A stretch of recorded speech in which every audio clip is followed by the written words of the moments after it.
Rice fields. Good morning. Wow! Good morning Dito sa sama ubos. sila, kuya. Tapos ayun yung Mount Maniayaw. Talagang kitang-kita din siya. Wala!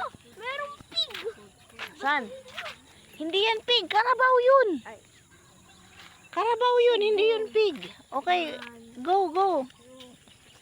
Kalabaw pala yan. Good morning. Ayun, nasubang. Hindi ko na di ay. Oh, first time pala. Diri day ang sunrise.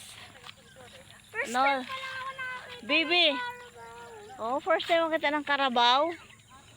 O, diba? Parang sila. Mga flamingo ba yan? Hindi, white eh.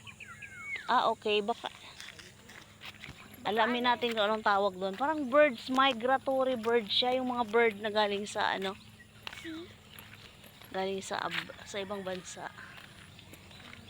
Good morning, ubos. Teka lang.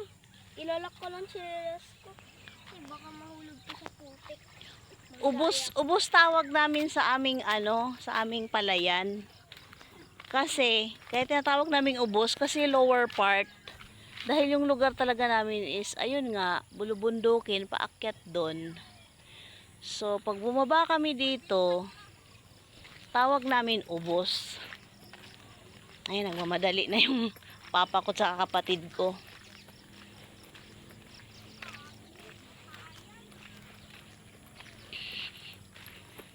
Nakalimutan kong dalhin yung aking... Oy, bebe, huwag kang humawak nito, kuryente yan. Dali na, dito ka na sa side na to. Mauna kayo. Ayan, oh, green na ang mga rice fields. Green na siya. Then, ayun, may nag-aani na doon. Ayun, sulpot. Nag-aani na sila. Doon pala yung sunrise. Good morning. Today is Friday. I am right? Friday ba ngayon, bebe?